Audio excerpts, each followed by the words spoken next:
Hello, this is Eric, and as you know, Hollywood ruins everything. Between Attack of the Clones and Revenge of the Sith, a small but odd miracle occurred. Toy company and merchandising giant Hasbro asked George Lucas to make something between prequel films to promote Episode 3 and, far more importantly, boost toy sales! Of course. This would eventually become a traditionally animated Star Wars series. Cartoon Network was all too happy to recommend Genndy Tartakovsky of Samurai Jack acclaim, and he worked on 20 3 to 5 minute episodes, followed by 5 12-minute episodes a couple of years later. And thus, the Star Wars Microseries was made.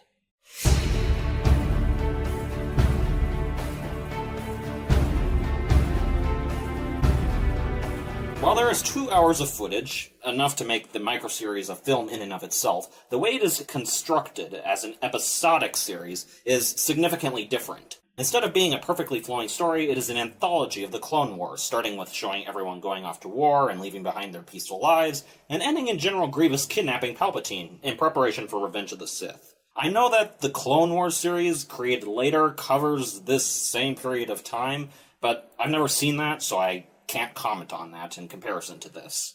To give the microseries a basic summary, Anakin and Obi-Wan go to war, while General Grievous and the rest of the Separatists do evil things.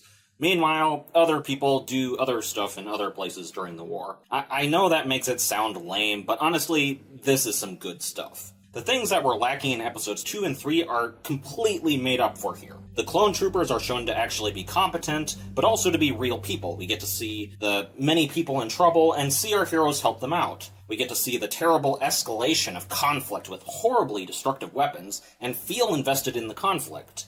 And on top of this, we get to see the Jedi in a way that, well, real life, live action, it can't duplicate this. The Jedi, with their connection to the Force, are superhuman, and seeing them speed along and fight hundreds of droids is quite satisfying. Especially Mace Windu. I mean, forget this passive cucumber. This is the real badass Mace Windu. This guy is punching armored droids that any normal person has difficulty taking down. Heck yeah! General Grievous is actually made into something intimidating. The Jedi are superhuman, and they fear the General. They hold an entire council meeting just to discuss the guy. I mean, this isn't some pansy who always runs and hides like he always does. This is a stone-cold killer. And I like how the animation helps with all of this. Tartakovsky is a brilliant animator, and being a fan of Samurai Jack, I can see how some of his style carries over to this show. Like the long mood shots where not terribly much happens, but through the environment, art, characters, and sound design, it gives off a feeling that's just allowed to sink in over a while. Or the scene in which Mace Windu meets a boy on the edge of the battle, and in appreciation and awe, the boy gives him something to drink. Just seeing heroes be appreciated this way and receive simple boons is an occasional thing in Samurai Jack, but it works just as well, if not better, here. The Jedi in episodes 2 and 3 are supposed to be heroes, but they don't really feel that way. Just through this simple gesture by a kid who shows up only once and is never seen again, I feel that the Jedi are actually heroes and not just stoic, unattached monks who do things for no special reason.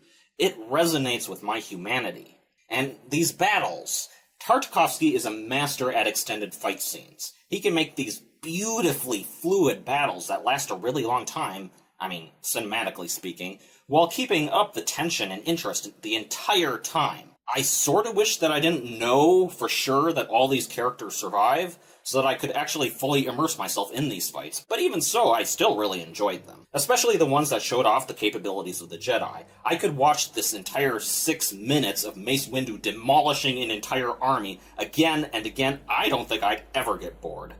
On top of all this, there are basically 2 distinct stories. One follows General Grievous, and to a lesser extent, Shaak-Ti. This starts when General Grievous ambushes many Jedi about halfway through the series. And of the surviving Jedi, Shaak-Ti comes back when General Grievous tries to kidnap the Chancellor, leading Grievous on a long chase through Coruscant that had me on the edge of my seat the entire time. While it is a phenomenal bit of action, the other story is more what you'd call an actual story, extending the entire series. Anakin is the main character, and throughout the episodes he gradually learns more about himself, grows stronger, and matures, while meanwhile Palpatine manipulates things behind the scenes.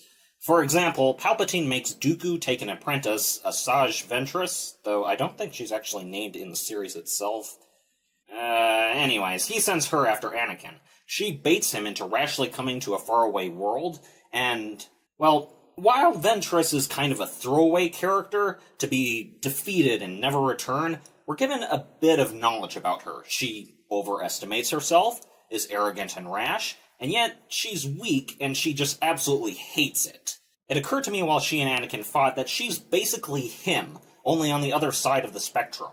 And this is made none more obvious when he takes her lightsaber, symbolically giving into the dark side, and kills her.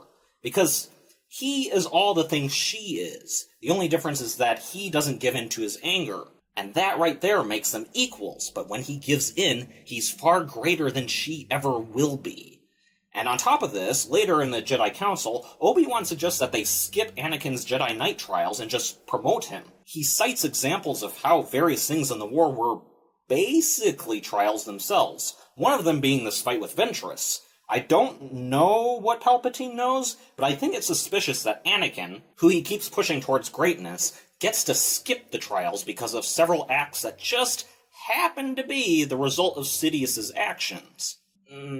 Anyways, after becoming a Jedi Knight, Anakin and Obi-Wan's relationship kind of mellows out. This is partially due to an actual discussion of their issues before Anakin's knighting, and partially, I think, because now that Obi-Wan is no longer the nagging superior, the things that annoy each other most about each other aren't something that they feel obligated to deal with. I mean, considering that the master-apprentice relationship was created not due to chemistry, but due to a promise to Qui-Gon. And it does explain why we went from screaming at each other to buddy-buddy in, like, a single movie episode.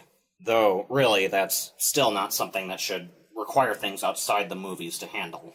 Well, prequels will be prequels.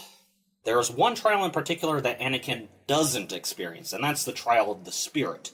This is the thing that Luke went through with the tree in Episode 5, and you know that because of a bizarre scene showing little Anakin and Qui-Gon replicating the scene of Luke and Yoda talking, before Luke went into the tree. Inside of it's only what you've taken with you, and so on and so forth.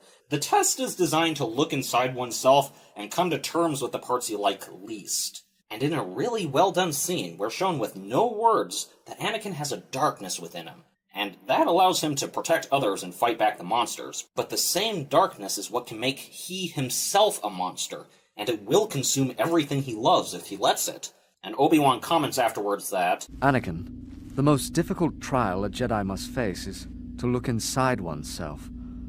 Often we see things we don't like, but these aspects are not set in stone.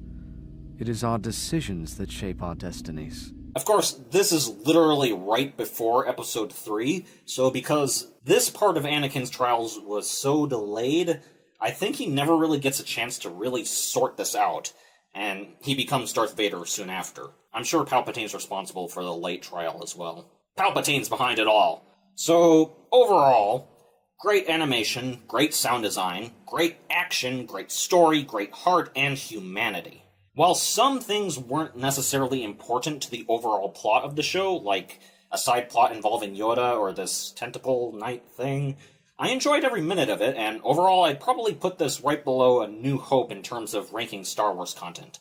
You can see our celebration video to see exactly where that ranks overall. While the Microseries is no longer canon, since the Clone Wars TV series basically replaced it in canonicity, I would recommend it. It's emotionally complex, has a strong narrative, and it's a fun ride.